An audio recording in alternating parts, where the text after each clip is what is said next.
السلام علیکم ورحمۃ اللہ وبرکاتہ۔ الحمد للہ رب العالمین والصلاة والسلام علی اشرف الانبیاء والمرسلین نبینا محمد وعلی آلہ وصحبہ اجمعین، اما بعد۔ اعوذ باللہ من الشیطان الرجیم، بسم اللہ الرحمن الرحیم۔ یا ایہا الذین آمنوا کتب علیکم الصیام کما کتب علی الذین من قبلکم لعلکم تتقون۔ معزز مشاہدین کرام، یہ پروگرام جو اس ماہ مبارک میں مرکز الدعوہ والتعلیم تنہوا نیپال کی طرف سے جو نشر کیا جاتا ہے، حقیقت ہے کہ ایک بڑی قابل ستائش کوشش ہے یہ، اور اس ادارہ کے ذمہ داران قابل مبارکباد ہیں کہ جنہوں نے اس کا اہتمام پچھلے سالوں میں بھی کیا اور بڑی پابندی کے ساتھ یہ اس پروگرام کو چلا رہے ہیں۔ میں ان کا شکر گزار ہوں۔ سب سے پہلے اللہ رب العالمین کا شکر ادا کرتا ہوں، اور پھر اس ادارہ کے ذمہ داران کا کہ جنہوں نے اس مبارک مہینے میں اس فیس بک لائیو کے ذریعے آپ لوگوں تک کچھ دین کی باتیں پہنچانے کا موقع فراہم کیا ہے۔ اللہ رب العالمین ان کے اس جہود کو، ان کوششوں کو شرف قبولیت بخشے، اور دعا ہے کہ اس پروگرام سے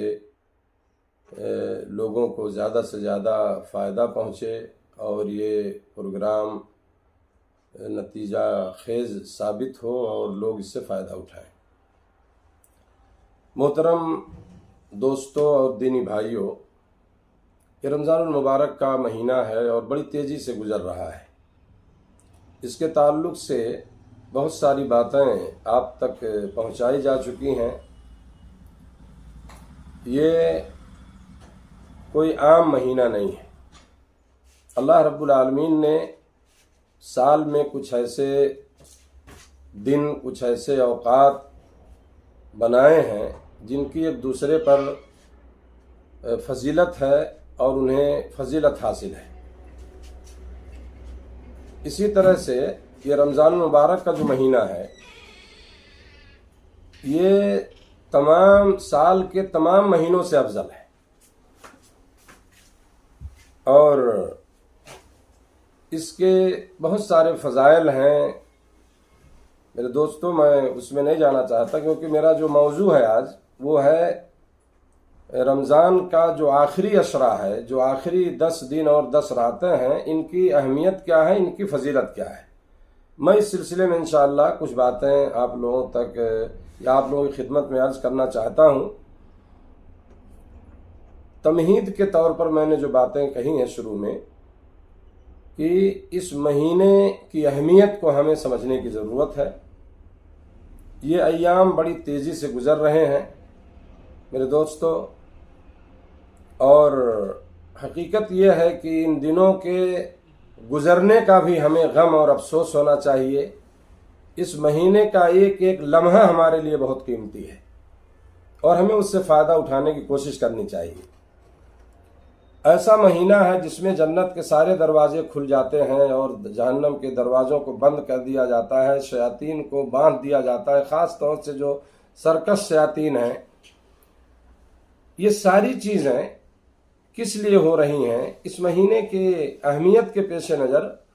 اور آپ جانتے ہیں کہ یہ رمضان کے روزے یہ اسلام کے ارکان میں سے ایک اہم رکن ہے، لیکن افسوس کے ساتھ مجھے کہنا پڑ رہا ہے کہ ہماری مسلم معاشرے میں ایک بڑی تعداد میں اگر کہوں، کچھ گاؤں اور کچھ بستیوں کے حساب سے تو شاید غلط نہیں ہوگا، بہرحال ایک اتنی ایسی تعداد ہے جو ہمارے مسلمانوں کی، خاص طور سے نوجوانوں کی، کوئی عذر ان کے پاس نہیں ہے اور وہ روزہ نہیں رکھتے ہیں. ہمارے سماج میں موجود ہیں، ہمارے معاشرے میں ہیں، ہمارے گاؤں بستی میں سارے لوگ جانتے ہیں ان چیزوں کو. تو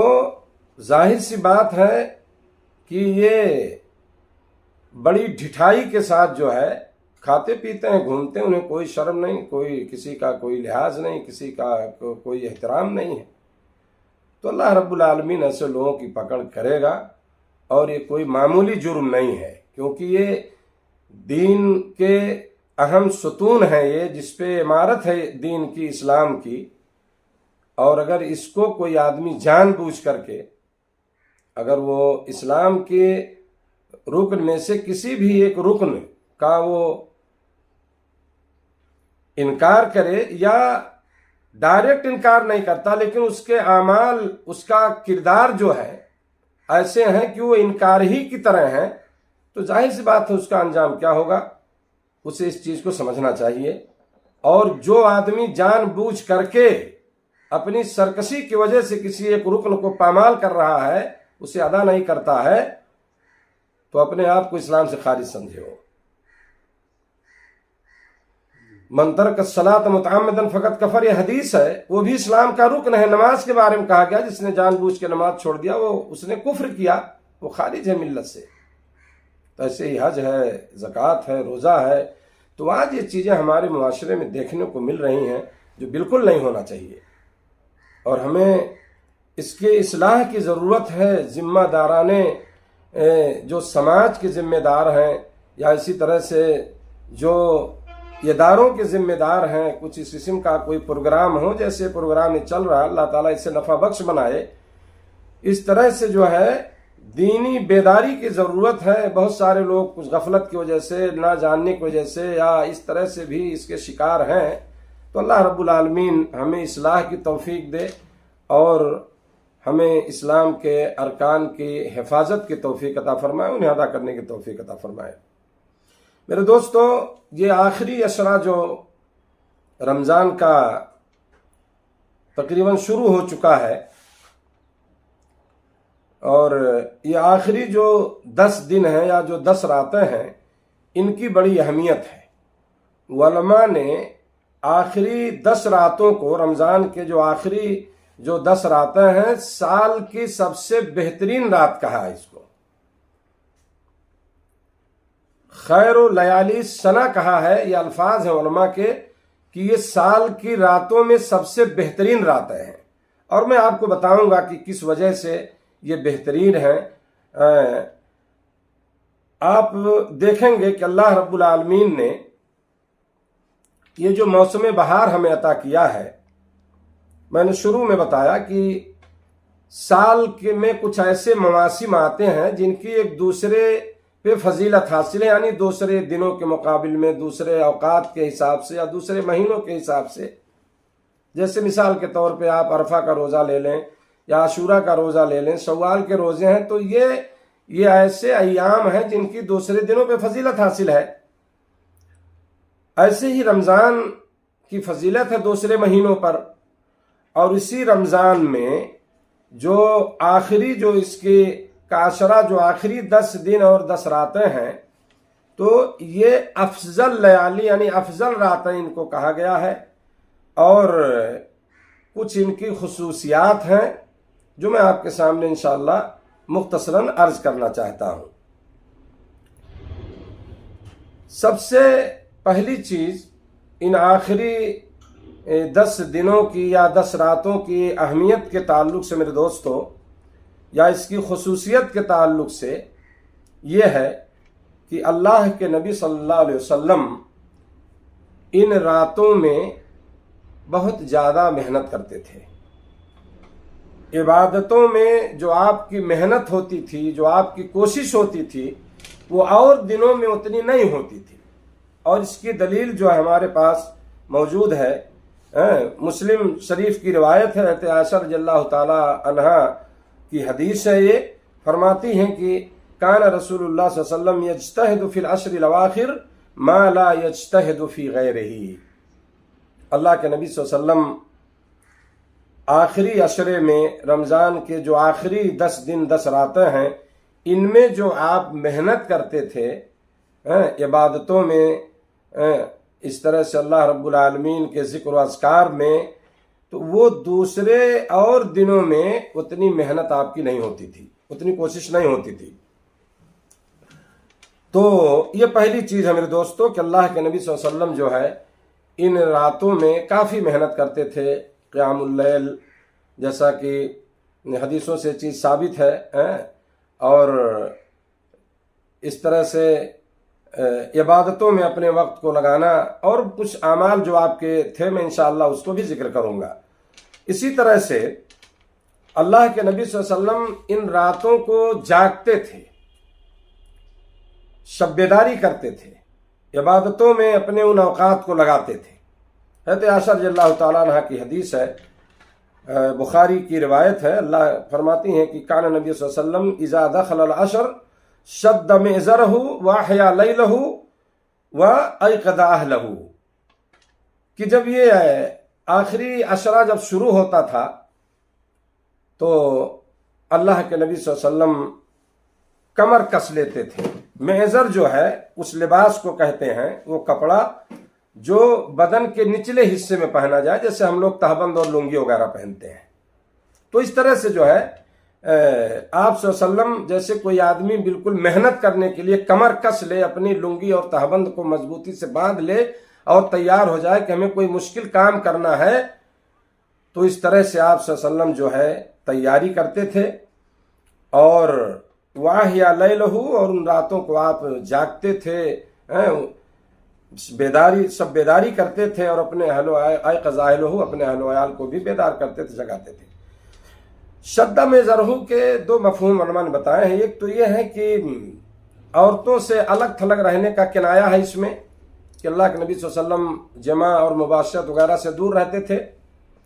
اور اس کی دلیل بھی ہے چونکہ اللہ کے نبی صلی اللہ علیہ وسلم جو ہے معتکف ہوا کرتے تھے آخری عشرے میں، تو ظاہر سی بات ہے جو آدمی اعتکاف میں ہوگا تو اپنی عورتوں سے دور رہے گا وہ۔ اور دوسری چیز ہے جو ایک کنایا جو بتایا گیا اس سے، کہ آپ محنت زیادہ کرتے تھے، کوشش کرتے تھے عبادتوں میں، نیک اعمال میں۔ تو بہرحال یہ سارے معانی درست ہیں، چاہے وہ عورتوں سے الگ تھلگ رہنے کو مراد لیا جائے، یا اس طرح سے آپ کی محنت جو عبادتوں میں ہوتی تھی، یہ سارے معانی کو علماء نے درست بتایا ہے، صحیح بتایا ہے۔ تو اللہ کے نبی صلی اللہ علیہ وسلم کا معمول تھا میرے دوستو کہ پوری تیاری کرتے تھے اس کے لیے، اور اس کے ساتھ ساتھ جو ہے آپ صلی اللہ علیہ وسلم خود نہیں کہ ہم خود عبادت کر رہے ہیں اور ہمارے گھر کے لوگ سو رہے ہوں، ایسا نہیں تھا، بلکہ اللہ کے نبی صلی اللہ علیہ وسلم جو ہے خود اس کے لیے تیار ہوتے تھے، راتوں کو جاگتے اور اپنے گھر والوں کو بھی جگاتے تھے تاکہ وہ لوگ بھی جو ہے عبادت کریں اور اس رات سے فائدہ اٹھائیں۔ اسی طرح سے اس عشرے کی خصوصیت کے تعلق سے ایک چیز یہ بھی ہے کہ اللہ کے نبی صلی اللہ علیہ وسلم اعتکاف کرتے تھے مسجد میں، اور مسجد ہی میں اعتکاف ہوتا ہے، اللہ کے نبی صلی اللہ علیہ وسلم معتکف ہوا کرتے تھے۔ اور اعتکاف کا مطلب یہی ہے کہ آدمی کیا ہے الگ تھلگ کہیں ہو کر کے مسجد کے گوشے میں ساری چیزوں سے بے نیاز ہو کر کے، یکسو ہو کر کے اللہ رب العالمین کی عبادت میں لگ جائے، وہ اعتکاف ہے یہ۔ تو اللہ کے نبی صلی اللہ علیہ وسلم جو ہے اس کے حریص تھے، اور آپ صلی اللہ علیہ وسلم جو ہے معتکف ہوتے تھے۔ اور اعتکاف کو میرے دوستو اور آسان لفظوں میں اگر آپ سمجھنا چاہیں تو یہ ہے کہ اللہ رب العالمین کا تقرب حاصل کرنے کے لیے، عبادت کے لیے جو ہے مسجد میں رہنا، اسی کو اعتکاف کہا جاتا ہے۔ کوئی بہت بڑا اس کا اتنا ایسا مفہوم نہیں جس کو آپ نہ سمجھ پائیں۔ تو یہ اللہ کے نبی صلی اللہ علیہ وسلم کی سنت ہے، اور سنت فعلیہ ہے یہ۔ اللہ کے نبی صلی اللہ علیہ وسلم جو ہے آپ اس طرح سے آپ معتکف ہوا کرتے تھے، آپ صلی اللہ علیہ وسلم نے اس کو اپنی زندگی میں کیا، یعنی اس پہ عمل کیا، اعتکاف میں بیٹھنا۔ اور آپ کے بعد جو ہے آپ کی ازواج مطہرات جو ہے معتکف ہوا کرتی تھیں۔ تو اس کے لیے ضروری یہ ہے کہ اعتکاف ایک مشروع طریقے سے ہو، جس کا جو طریقہ ہماری شریعت میں بتایا گیا ہے، اور وہ یہی ہے کہ مسجد کو لازم پکڑا جائے اللہ رب العالمین کی عبادت کے لیے، اس کی فرمانبرداری کے لیے، اور تمام چیزوں سے انسان جو ہے جو دنیاوی مشاغل ہیں، دنیاوی مشاغل سے اپنے آپ کو جو ہے وہ دور کر لے، اس سے دور ہو جائے. یعنی وہ یکسو ہو کر کے، آپ جانتے ہیں کہ جو آدمی اعتکاف میں بیٹھے گا تو وہ اس سے گھر سے کوئی مطلب نہیں ہوتا، نہ اسے بازار جانا ہے، نہ کسی سے ملنا ہے، نہ کسی کی تیمارداری ہے، نہ اور کوئی چیز ہے. وہ یکسو ہو کر کے مسجد میں وہ آخری عشرہ جو ہے، جو آخری 10 دن ہوتے ہیں، 10 راتیں، وہ مسجد میں گزارتا ہے. تو بہرحال ہمیں اس سنت کو زندہ کرنی چاہیے. اور حقیقت یہ ہے میرے دوستو کہ یہ چیز جو ہے ختم ہوتی دکھ رہی ہے. آج آپ دیکھیں کہ کچھ سالوں پہلے ہمارے علاقوں میں، ہماری بستیوں میں کچھ ایسے لوگ ہوتے تھے جو معتکف ہوا کرتے تھے، اعتکاف میں بیٹھتے تھے، لیکن آج یہ چیزیں دیکھنے کو بہت کم مل رہی ہیں. تو بہرحال ایک نبی صلی اللہ علیہ وسلم کی ایک ایسی سنت ہے جس کے نبی صلی اللہ علیہ وسلم بہت زیادہ حریص تھے، اور آپ نے اس پہ عملی طور پر اس چیز کو دکھایا ہمیں، اپنے عمل سے اس چیز کو کیا ہے ثابت کیا. تو جس کے پاس وقت ہو، جو فارغ البال ہو، مشغولیات اس کے پاس نہ ہو، دنیاوی امور سے تھوڑی اسے اللہ نے فرصت دی ہے، بے نیاز ہے، تو اسے کیا ہے بہرحال معتکف ہونا چاہیے. اور بہت ثواب کا کام ہے. انسان آخری عشرے میں بیٹھتا ہے اعتکاف میں اللہ رب العالمین کی عبادت کے لیے، تو زیادہ امکان ہوتا ہے کہ جو لیلۃ القدر سے آخری عشرے میں ہوتی ہے وہ اس کو مل جائے. اسی طرح میرے دوستو اس آخری عشرے کے فضائل اور اس کی خصوصیات میں سے کیا ہے کہ اس میں ایک لیلۃ القدر ہے. اللہ رب العالمین نے پوری سورت جو ہے نازل کی ہے سورۃ القدر کے نام سے. اللہ تعالیٰ نے فرمایا بسم اللہ الرحمن الرحیم انا انزلناہ فی لیلۃ القدر وما ادراک ما لیلۃ القدر لیلۃ القدر خیر من الف شہر تنزل الملائکۃ والروح فیہا بإذن ربہم من کل امر سلام ہی حتی مطلع الفجر. تو میرے دوستو اس میں اسی لیلۃ القدر کی اہمیت کو بتایا گیا ہے. اور پہلی چیز یہ ہے اس میں کہ قرآن جو ہے اسی مہینے میں نازل ہوا، لیلۃ القدر میں نازل ہوا. اللہ تعالیٰ نے فرمایا ہے سورہ بقرہ میں شہر رمضان الذی انزل فیہ القرآن، رمضان کے مہینے میں قرآن نازل کیا گیا، اور اس کے وقت کو اس صورت میں بتا دیا گیا کہ انا انزلناہ فی لیلۃ القدر، ہم نے اس قرآن کو لیلۃ القدر میں نازل کیا ہے. تو یہ قرآن کا جو نزول ہوا یہ لوح محفوظ سے بیت العزت جو آسمان دنیا پر ہے اللہ رب العالمین نے وہاں نازل کیا بیک وقت، اور پھر وہاں سے جو ہے 23 سالوں میں یہ قرآن مکمل ہوا حسب ضرورت جو ہے اللہ رب العالمین نے اس کو نازل کیا ہے. تو پہلی چیز یہ ہے کہ لیلۃ القدر یا شب قدر کے فضیلت کے تعلق سے جو اسی آخری عشرے میں ہوتی ہے، میں بتاؤں گا آپ کو ابھی آگے اس سلسلے میں جو روایتیں ہیں انشاءاللہ مختصراً جو ہے کہ پہلی چیز قرآن کا نزول اس میں ہوا انا انزلناہ فی لیلۃ القدر. دوسری چیز یہ ہے کہ یہ 1000 مہینوں سے اس کی عبادت جو ہے بہتر ہے. یعنی اس رات کی عبادت جو ہے 1000 مہینوں کی عبادت سے بہتر ہے. اور اگر 1000 مہینوں کو آپ سال میں تبدیل کریں گے تو 83 سال اور 4 مہینے تقریباً بنتے ہیں. یعنی 83 سال 4 مہینے کی عبادت اگر اس یہ لمحہ مل جائے آپ کو، شب قدر کا وہ وقت آپ کو اگر مل گیا، لیلۃ القدر اگر آپ کو نصیب ہو گئی اور آپ نے اس کو حاصل کر لیا اور اس میں آپ نے عبادت کی اللہ کی، تو وہ عبادت جو ہے 1000 مہینے یعنی 83 سال 4 مہینے کی عبادت سے بہتر ہے. تو یہ کوئی معمولی چیز نہیں ہے میرے دوستو. اسی طرح سے اس رات کو اللہ تعالیٰ نے لیلۃ المبارکہ کہا ہے سورۃ دخان میں انا انزلناہ فی لیلۃ مبارکہ، ہم نے اس قرآن کو مبارک رات میں نازل کیا ہے. یہ بابرکت رات ہوتی ہے لیلۃ القدر کی جو رات ہوتی ہے، اور اس میں جو ہے اللہ رب العالمین کی برکتیں نازل ہوتی ہیں، اس کی رحمتوں کا نزول ہوتا ہے. اسی طرح سے میرے دوستو اس لیلۃ القدر کے فضیلت کے تعلق سے کہ اس میں فرشتوں کا نزول ہوتا ہے اور جبریل امین کا خاص طور سے نزول ہوتا ہے. اس میں جیسا کہ بتایا اللہ تعالیٰ نے اس صورت میں کہ اس میں فرشتے نازل ہوتے ہیں، اور روح یعنی جبریل امین مراد ہے اس سے، یعنی فرشتوں کا کثرت سے ان کا نازل ہونا اس رات میں. اور اسی طرح سے فرشتے جو نازل ہوتے ہیں تو برکت کے ساتھ اور رحمت کے ساتھ جو ہے اللہ رب العالمین کی برکتیں اور اس کی رحمتیں نازل ہوتی ہیں۔ اور اسی طرح سے اس کی جو صفت بیان کی گئی کہ اسے سلامتی کی رات کہا گیا ہے، سلام ہے حتی مطلع الفجر، یعنی یہ رات جو ہے سلامتی والی رات ہوتی ہے۔ علماء نے جو اس کا مفہوم بتایا اور بعض مفسرین نے بھی کہ شیطان جو ہے اس میں کوئی برا کام نہیں کر پاتا ہے، کسی کو تکلیف نہیں دے سکتا اس رات میں جو ہے، تو اس طرح سے لوگ جو ہے سلامتی میں ہوتے ہیں اور شیطان کے کیا ہے برے اعمال یا اس کی اذیتوں سے جو ہے انہیں عافیت ملتی ہے اور وہ سرکشت ہوتے ہیں۔ اسی طرح میرے دوستو اسی رات کے بارے میں کہا گیا کہ فیہا یفرق کل امر حکیم، سورہ دخان میں، کہ اسی رات میں جو ہے مضبوط کام کا فیصلہ کیا جاتا ہے، یعنی اس رات میں 1 سال کا فیصلہ کرتا ہے اللہ رب العالمین، اور وہ لوح محفوظ سے وہ ساری چیزیں جو فرشتے لکھتے ہیں ان کے ذمے وہ چیزیں لگا دی جاتی ہیں، اور پورے سال کی چیزیں جو ہے جو ہونے والی چیزیں ہوتی ہیں 1 سال میں اس کو وہ لکھتے ہیں، اور اسی رات اس کا فیصلہ اللہ رب العالمین کرتا ہے، اور اس میں چاہے لوگوں کی موت کے تعلق سے باتیں ہوں،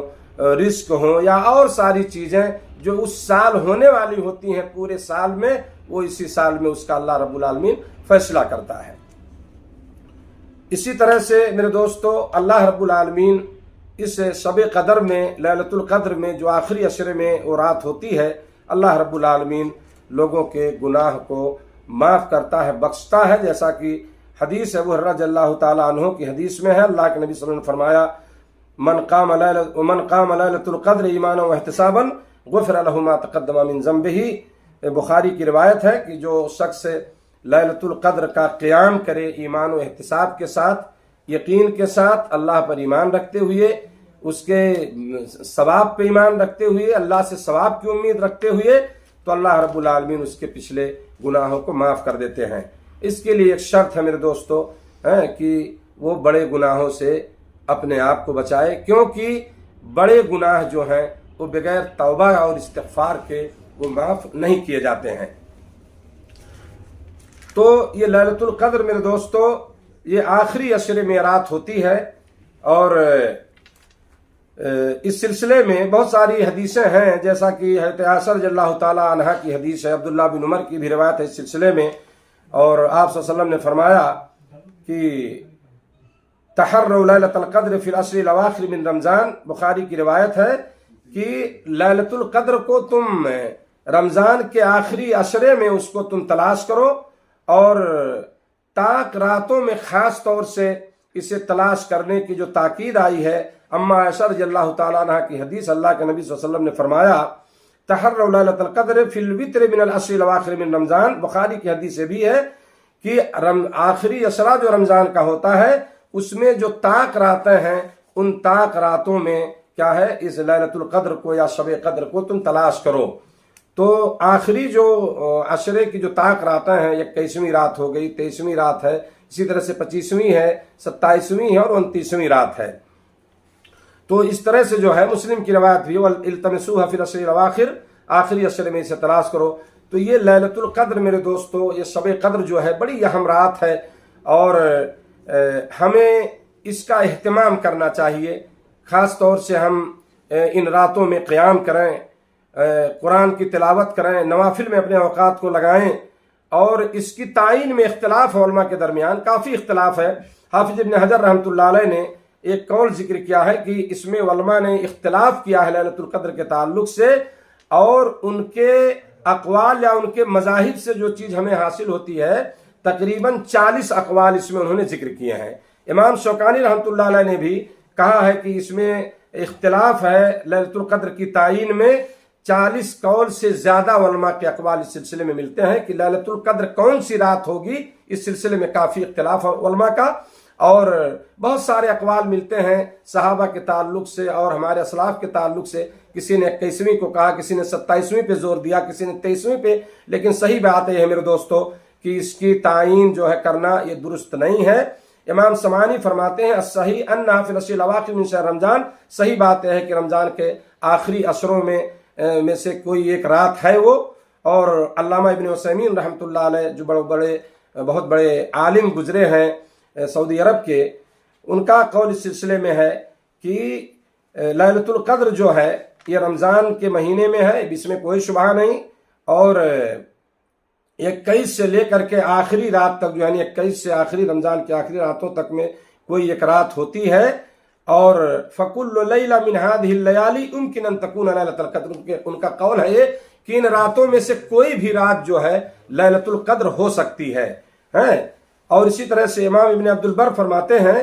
کہ لیلۃ القدر جو ہے کوئی معین یا متعین کوئی رات نہیں ہے، اور اللہ رب العالمین بہتر جانتا ہے، اور کسی ایک رات کو خاص کرنا جو ہے یہ صحیح نہیں ہے، اور اس میں احتمال ہے کہ 21 بھی ہو سکتی ہے، 25 رات بھی ہو سکتی ہے، 27 بھی ہو سکتی ہے، 29 بھی ہو سکتی ہے، تو کسی رات کو متعین نہیں کیا جا سکتا ہے۔ تو یہ چند باتیں تھیں میرے دوستوں لیلۃ القدر کے تعلق سے کہ کون سی رات ہوگی۔ تو بہرحال اسی لیے جو ہے ہمیں انہیں خاص طور سے طاق راتوں میں ان کا اہتمام کرنا چاہیے، اور بہتر یہ ہے کہ اس عشرے کی آخری عشرے کی ساری راتوں میں قیام کیا جائے، جیسے عرب ممالک میں یہ دستور ہے، ان کا یہ طریقہ ہے آج بھی کہ وہ پوری 10 راتیں جو ہے وہ قیام اللیل کرتے ہیں، یعنی آخری 12 بجے 1 بجے وہ تراویح کی نماز کا آدھا حصہ اس وقت ادا کرتے ہیں، 4 رکعتیں وہ عشاء کے ساتھ پڑھتے ہیں تقریباً، اور 4 اور وتر کے ساتھ وہ 12 بجے 12:30 بجے 1 بجے وہ تقریباً پڑھتے ہیں۔ تو اس طرح سے پوری رات جو ہے قیام ہو جاتا ہے، تو اگر اس کا اہتمام کیا جائے تو بہت ہی بہتر ہوگا۔ ہم ایک لمحے سے فائدہ اٹھائیں میرے دوستو، یہ چند ایام باقی ہیں ہمارے سامنے، ہم ان کو ضائع نہ کریں، چوراہوں پر، مارکیٹوں میں، بازاروں میں، موبائلوں میں اپنے وقت کو برباد نہ کریں۔ وہ تو سال بھر اگر آپ رہیں گے تو مواقع آپ کو ملیں گے، لیکن یہ جو ایام، جو فضیلت والے ایام ہیں، اگر یہ گزر گئے تو دوبارہ میرے دوستو واپس نہیں ملیں گے، الا یہ کہ اگلے رمضان تک ہم اس دنیا میں زندہ رہیں، اور اس کی بھی کوئی گارنٹی نہیں ہے۔ ہمیں اگلا رمضان ملے گا کہ نہیں ملے گا، کوئی اس کے بارے میں کچھ نہیں کہہ سکتا ہے، اس لیے ایک لمحہ ہمیں اس کی قدر کرنی چاہیے۔ آج موتیں ہماری اچانک ہو رہی ہیں، جو قیامت کی نشانی بتائی گئی ہے، ہارٹ اٹیک ہے، ایکسیڈنٹ، بہت ساری چیزیں، آدمی بستر پہ نہیں، آپ کسی سے شام کو ملتے ہیں، صبح خبر آتی ہے اس کا انتقال ہو گیا، تو یہ چیزیں ہم دیکھ رہے ہیں اس وقت کثرت سے۔ کوئی دن ایسا نہیں ہے جس دن جنازہ نہ ہوتا ہو آپ کے علاقے میں، آپ کے قرب و جوار میں، تو ہم بھی میرے دوستو اسی لائن میں ہیں۔ ہمیں نہیں پتا ہے کہ اگلا مہینہ ہمیں ملے گا رمضان کا کہ نہیں ملے گا، اگلا سال ہم پائیں گے کہ نہیں پائیں گے، اس لیے ہمیں غفلت میں نہیں رہنا چاہیے۔ یہ آخری عشرہ جو ہے مختصراً میں نے جس کی اہمیت اور فضیلت بتائی، وقت چونکہ کم ہوتا ہے، میرے خیال سے وقت بھی زیادہ ہو گیا، تو ہمیں اس کا اہتمام کرنا چاہیے۔ اور قرآن کا مہینہ ہے، قرآن کو اپنا ساتھی بنائیں، نوافل کا اہتمام کریں، آخری عشرے میں بریانی اور پکوڑی چائے میں اپنے وقت کو نہ برباد کریں، جو آج ہماری حالت ہو چکی ہے مسجدوں میں کہ شباب اور نوجوان طبقہ وہاں پہ اکٹھا ہوتا ہے، اور 1 گھنٹہ 2 گھنٹہ لوگ بریانی پکانے میں، پکوڑا تلنے میں، چائے بنانے میں، گپ کرنے میں، تو یہ مقصد نہیں ہے اس کا میرے دوستو۔ یہ آپ کو قیام کرنا ہے، نوافل پڑھیے، آپ قرآن کی تلاوت کیجئے، جس کو ذکر و اذکار میں رہیے، ہو سکتا ہے وہ آپ کا وہ لمحہ مل جائے جسے اللہ رب العالمین نے اس لمحے کی عبادت کو 1000 مہینوں کی عبادت سے بہتر بتایا ہے۔ تو یہ چند باتیں تھیں میرے دوستو، مجھے امید ہے کہ انشاءاللہ ہم ضرور جو ہے ان باتوں پر عمل کریں گے۔ میں اپنے لیے اللہ سے توفیق مانگتا ہوں کہ اللہ ہمیں اس پر عمل کی توفیق دے، اور آپ سب کو اس کی توفیق دے۔ آخری ایک بات جو ہے 1 منٹ کی جو میرے دماغ میں آئی ابھی، وہ یہ ہے صدقۃ الفطر کے تعلق سے انشاءاللہ اس پہ درس ہوگا یہاں، میں صرف تنبیہ کرنا چاہتا ہوں کہ اس کے وقت سے پہلے آپ اس کو مت نکالیے گا۔ زکوٰۃ الفطر یا صدقہ فطر کا جو وقت ہے نکالنے کا، ہمارے بہت سارے بھائی رمضان شروع ہوا اور اس کو نکال کے رکھ دیتے ہیں اور پورا رمضان وہ بانٹتے ہیں، وہ آپ کا زکوٰۃ الفطر نہیں مانا جائے گا۔ اس کا ایک جواز کا وقت بتایا گیا ہے، ایک افضل وقت بتایا گیا ہے۔ جواز کا وقت یہ ہے کہ آپ اس کو رمضان ختم ہونے سے 1-2 دن پہلے تک آپ اس کو نکال سکتے ہیں، جیسا کہ عبداللہ بن عمر رضی اللہ تعالیٰ عنہما وغیرہ کے عمل سے یہ چیز ثابت ہے۔ 1 دن پہلے، 2 دن پہلے، یعنی عید کے 1 دن یا 2 دن پہلے تک، اس سے پہلے اس کی کوئی گنجائش نہیں، اور اس کے بارے میں کسی نے اس کو جائز نہیں کہا میرے علم کے مطابق۔ افضل وقت اس کا یہ ہے کہ عید کی صبح کو عیدگاہ جانے سے پہلے تک اس کو دے دیا جائے۔ تو بہرحال ہمارے لیے تھوڑا مشکل ہوگا، تو ہمارے ملکوں میں جو حالت ہماری ہے، تو ہم مسکینوں اور غریبوں کا انتظار نہ کریں۔ آپ بہت اگر آپ چاہتے ہیں اس میں کچھ جلدی کر دیں نکالنے میں، کچھ لوگ آپ کے گھر تک پہنچتے ہیں، آپ کسی کو دینا چاہتے ہیں جو دور ہے تو آپ 1-2 دن پہلے دے دیں، 1 دن پہلے یا 2 دن پہلے، اور ہم خود جو ہے اس کو فقراء اور مساکین تک پہنچانے کی کوشش کریں۔ ایسا نہ ہو کہ انتظار میں وہ چیز آپ کے گھر میں رہ جائے اور آپ نماز پڑھ لیں، پھر وہ جو ہے آپ کا زکوٰۃ الفطر شمار نہیں ہوگا۔ تو اس کے مسائل وغیرہ انشاءاللہ یہاں سے بیان کیے جائیں گے۔ تنبیہاً میں نے یہ چیز ذکر کی ہے۔ اللہ سے دعا کہ اللہ تعالیٰ ہمارے روزوں کو قبول فرمائے۔ رب العالمین اس مہینے میں جو مبارک مہینہ ہے، ہمارے جو نیک اعمال ہیں اللہ تعالیٰ اسے قبول فرماتے ہوئے ہماری مغفرت فرمائے۔ رب العالمین جو ہے ہمیں آخری عشرے میں زیادہ سے زیادہ عبادتوں میں اپنا وقت لگانے کی، یا اسی طرح سے قیام کی، تلاوت قرآن کی، اللہ ہر مسلمان کو توفیق عطا فرمائے۔ وجزاکم اللہ خیراً۔ السلام علیکم ورحمۃ اللہ وبرکاتہ۔